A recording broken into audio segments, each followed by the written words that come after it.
Test 4. You will hear a number of different recordings and you will have to answer questions on what you hear. There will be time for you to read the instructions and questions, and you will have a chance to check your work. All the recordings will be played once only. The test is in 4 sections. At the end of the test, you will be given 10 minutes to transfer your answers to an answer sheet. Now turn to Section 1. Section 1. You will hear a customer phoning a builder to discuss some work she would like him to do on her home. First, you have some time to look at questions 1 to 6.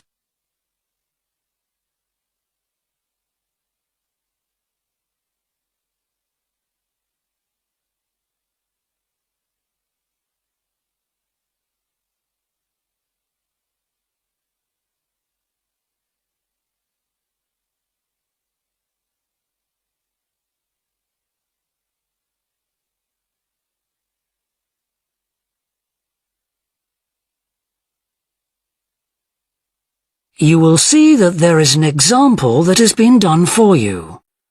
On this occasion only, the conversation relating to this will be played first. Thorndyke's? Good morning.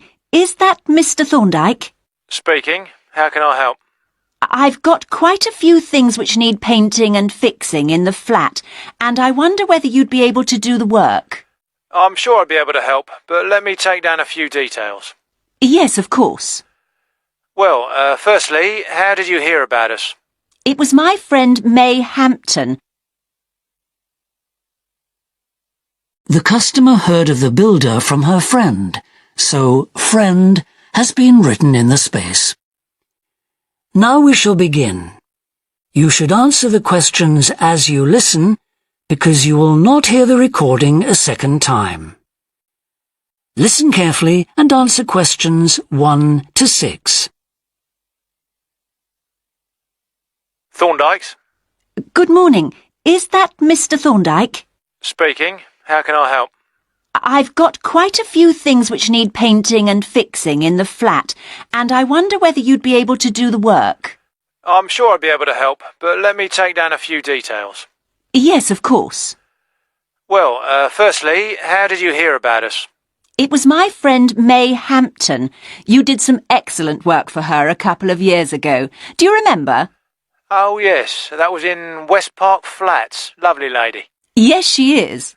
And what's your name, please? It's Edith Pargeter. Edith. Can you spell your surname, please? It's Pargeter. Double T, right. And do you live in West Park Flats as well? No, actually, it's East Park, flat 4. Oh, right. That's over the road, I seem to remember. Quite difficult to get to. Yes, it's at the back of the library. Right, I know.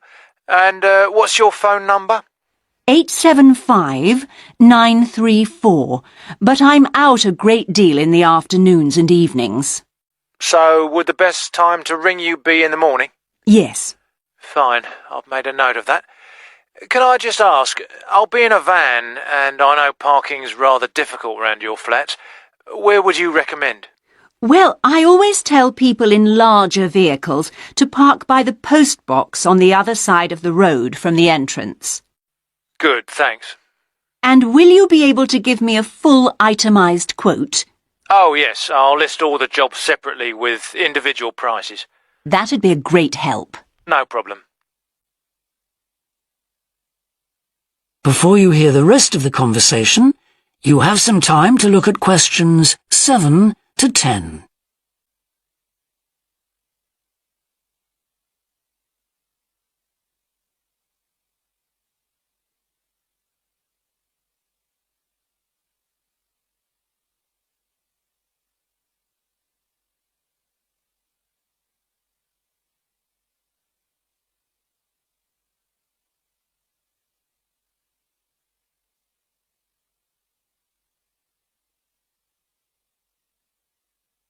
Now listen and answer questions 7 to 10. Now, what would you like me to do? Firstly, and most urgently, is in the kitchen. With all the weather damage, the glass in the door has cracked and I'd need that fixing. I presume you mean replacing? Oh, yes, and as soon as possible.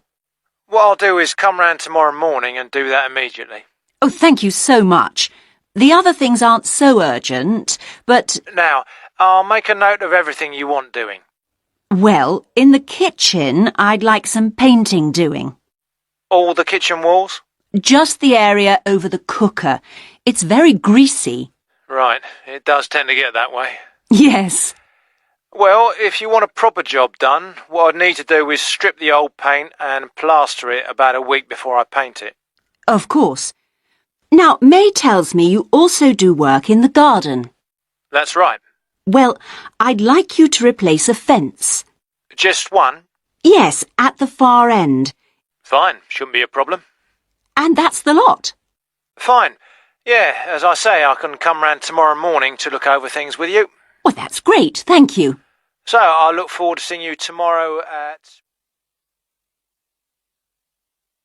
That is the end of section 1.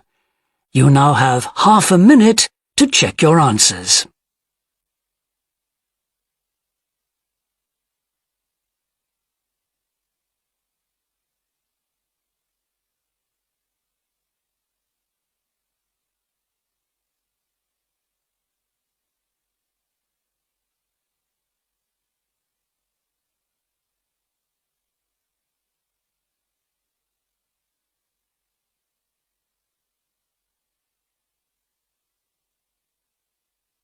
Now turn to section 2.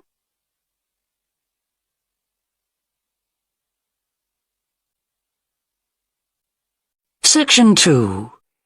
You will hear a recorded talk giving an introduction to the historical theme park of Manham Riverport in England. First, you have some time to look at questions 11 to 15.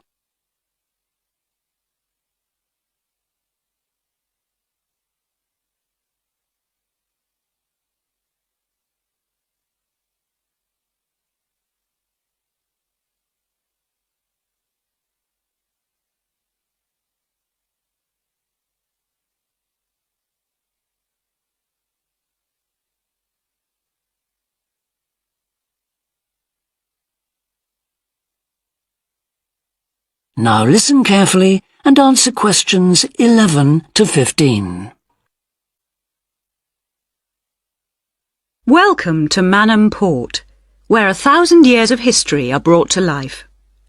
All the family can enjoy a day out at Manham, visit our copper mine, see models of the machinery it used, have your photo taken in 19th century costume, experience at first hand how people lived at different stages throughout history, and especially how children studied, worked and played.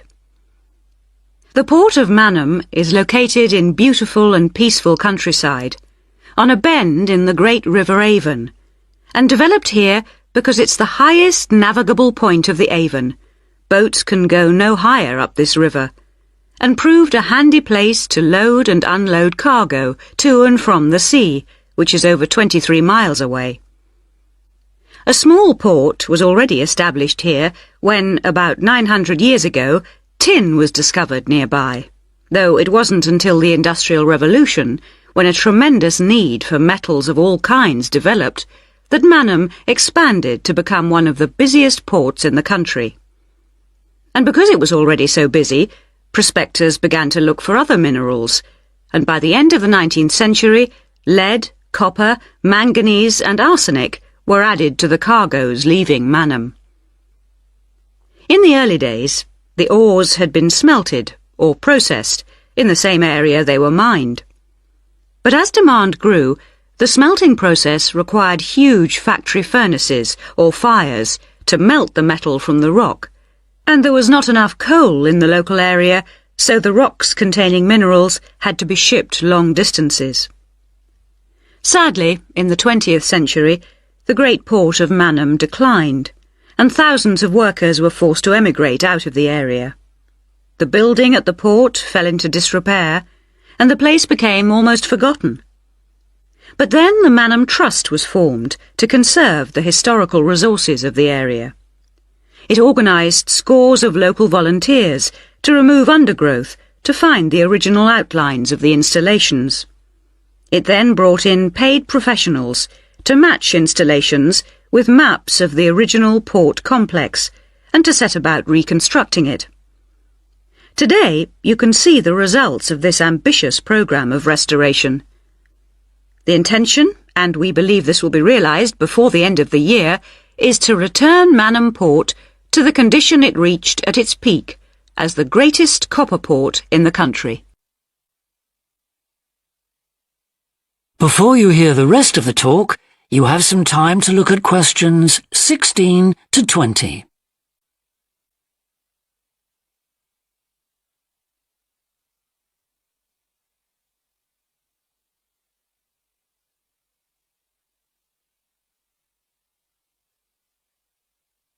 Now listen and answer questions 16 to 20.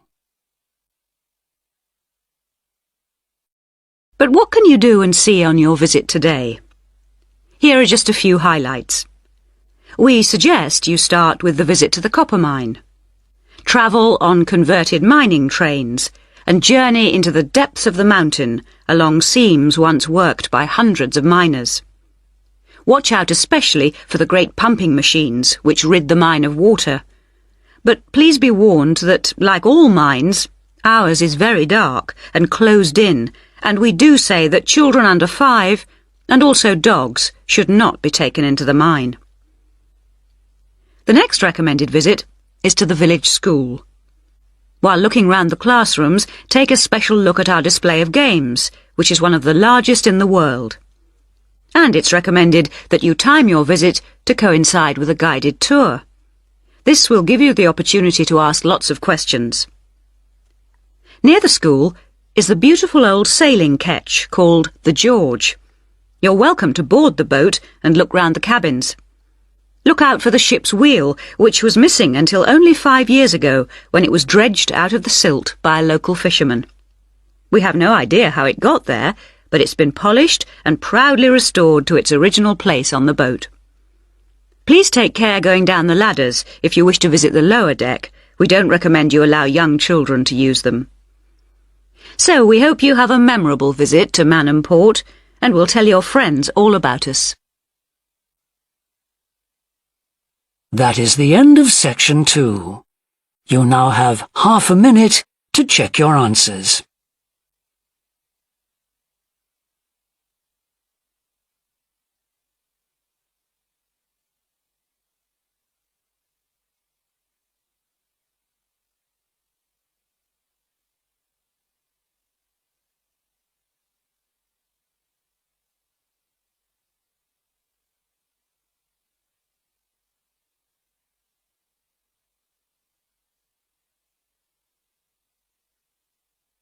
Now turn to section 3.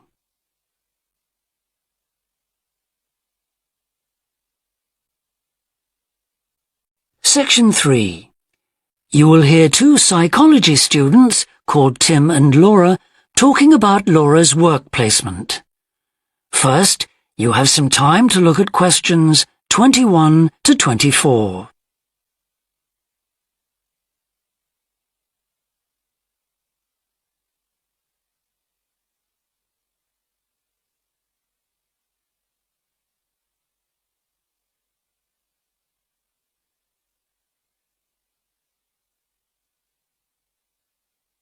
Now listen carefully and answer questions 21 to 24. Hi, Laura. Could you spare a few minutes to talk about the work placement you did last summer? I'm thinking of doing one myself. Hi, Tim. Sure. Didn't you do yours at an environmental services company? That's right. It's only a very small company, and they needed someone to produce a company brochure. And I wanted to get some business experience, because I'm interested in a career in occupational psychology in a business environment. It It was good, because I had overall responsibility for the project. What kind of skills do you think you developed on the placement? I mean, apart from the ones you already had. Did you have to do all the artwork for the brochure, the layout and everything? We hired the services of a professional photographer for that. I did have to use my IT skills to a certain extent because I cut and pasted text from marketing leaflets. But that didn't involve anything I hadn't done before. Do you think you got any better at managing your time and prioritizing things? You always used to say you had trouble with that. Oh, definitely. There was so much pressure to meet the project deadline. And I also got better at explaining things and asserting my opinions, because I had to have weekly consultations with the marketing manager and give him a progress report. It sounds as if you got a lot out of it then. Absolutely. It was really worthwhile. But, the company benefited too. Yes, they must have done. After all, if they'd used a professional advertising agency to produce their brochure instead of doing it in-house, presumably they'd have paid a lot more. Oh, yes. I worked it out. It would have been 250% more, and I thought the end result was good, even though we did everything on site. The company has quite a powerful computer, and I managed to borrow some scanning software from the university. The new brochure looks really professional. It enhances the image of the company straight away. So, in the long run, it should help them to attract clients and improve their sales figures? That's the idea, yeah. Before you hear the rest of the discussion, you have some time to look at questions 25 to 30.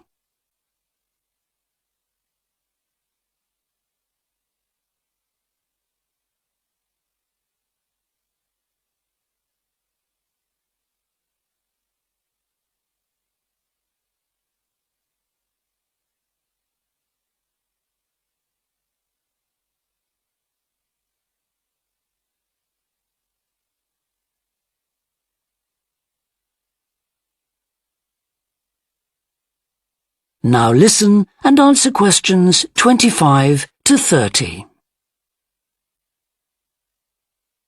Well, all in all, it sounds very positive. I think I'll go ahead and apply for a placement myself. How do I go about it? It's easy enough to do, because there's a government agency called STEP, S-T-E-P, that organizes placements for students. You should start by getting their booklet with all the details. I expect you can download one from their website. Actually, they've got copies in the psychology department. I've seen them there. I'll just go to the office and pick one up. Right. And then, if I were you, after I'd looked at it, I'd go over all the options with someone. I suppose I should ask my tutor's advice. He knows more about me than anyone. One of the career officers would be better. They've got more knowledge about the jobs market than your personal tutor would have. Okay. And then, when you know what you want, you can register with STEP. You'll find their address in the booklet. And once you've registered, they assign you to a mentor who looks after your application. And then I suppose you just sit back and wait till you hear something? They told me at the careers office that it's best to be proactive and get updates yourself by checking the website for new placement alerts. Your mentor is supposed to keep you informed, but you can't rely on that. I don't suppose it's a good idea to get in touch with companies directly, is it? Not really. But it is the company who notifies you if they want you to go for an interview. You get a letter of invitation or an email from personnel department. And do I reply directly to them? Yes, you do. STEP only gets involved again once you've been made a job offer. Right. So, once you've had an interview, you should let your mentor know what the outcome is? I mean, whether you're offered a job and whether you've decided to accept it? That's right. They'll inform the careers office once a placement has been agreed, so you don't have to do that. Is that all then? More or less. Only once you've accepted an offer, you'll probably have to supply a reference, because the placement will be conditional on that. and that's something you should ask your own tutor to provide. He knows about your academic ability and also about your qualities, like reliability. Well, thanks very much for the information. I'm starting to look forward to... That is the end of section 3. You now have half a minute to check your answers.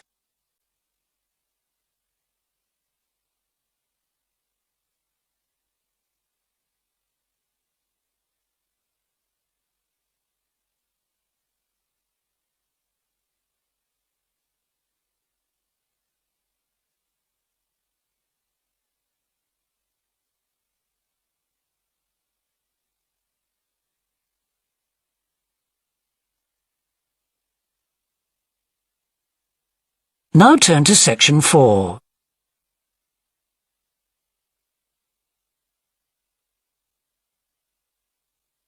Section 4.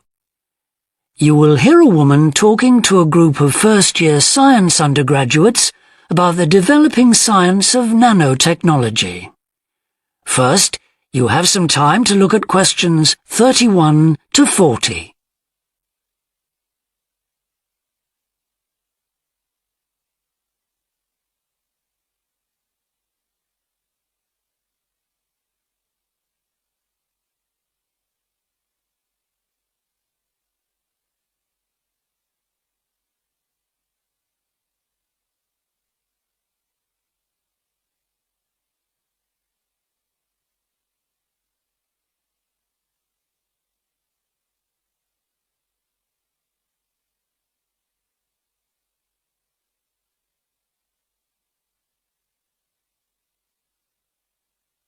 Now listen carefully and answer questions 31 to 40. Today we're going to look at an important area of science, namely nanotechnology. So, what is it? Nano means tiny, so it's science and engineering on the scale of atoms and molecules. The idea is that by controlling and rearranging atoms, you can literally create anything. However, as we'll see, the science of the small has some big implications, affecting us in many ways. There's no doubt that nanotechnology promises so much for civilization. However, all new technologies have their teething problems. And with nanotechnology, society often gets the wrong idea about its capabilities.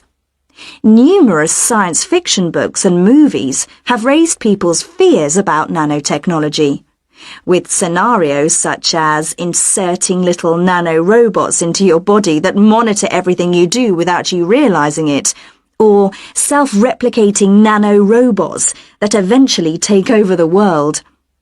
So, how do we safeguard such a potentially powerful technology? Some scientists recommend that nanoparticles be treated as new chemicals, with separate safety tests and clear labelling. They believe that greater care should also be taken with nanoparticles in laboratories and factories. Others have called for a withdrawal of new nanoproducts, such as cosmetics, and a temporary halt to many kinds of nanotech research. But as far as I'm concerned, there's a need to plough ahead with the discoveries and applications of nanotechnology. I really believe that most scientists would welcome a way to guard against unethical uses of such technology. We can't go around thinking that all innovation is bad, all advancement is bad. As with the debate about any new technology, it is how you use it that's important. So, let's look at some of its possible uses.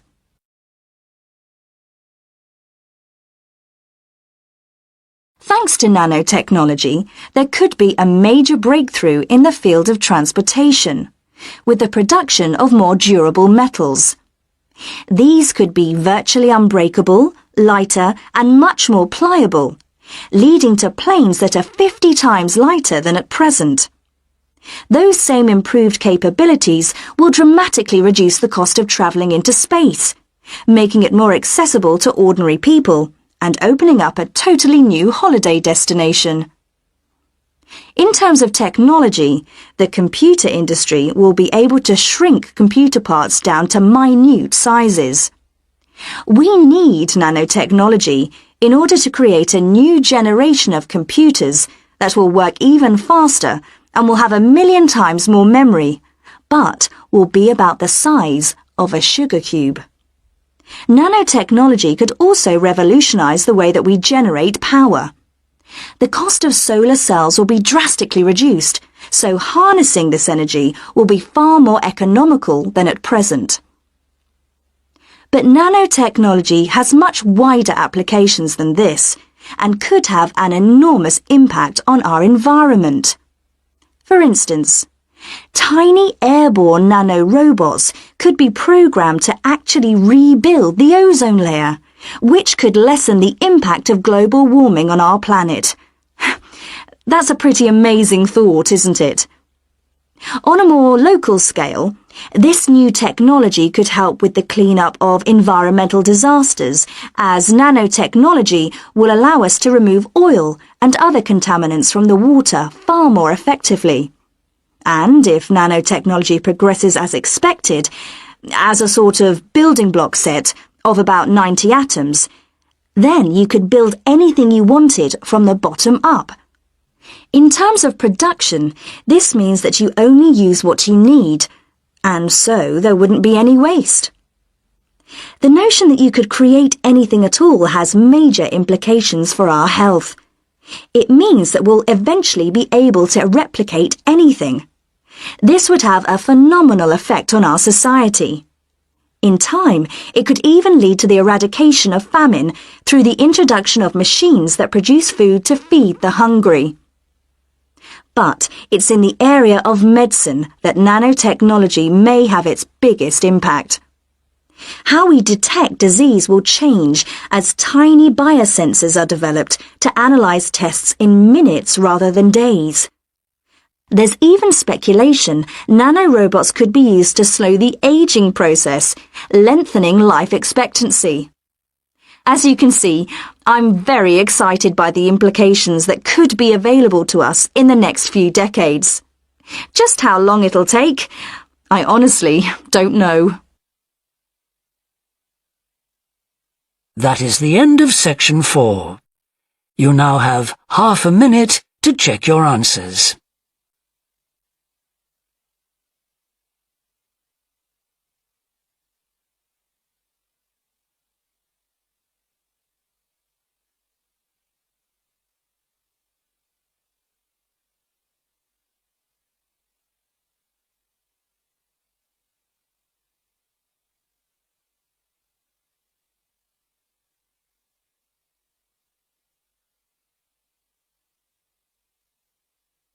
That is the end of the listening test.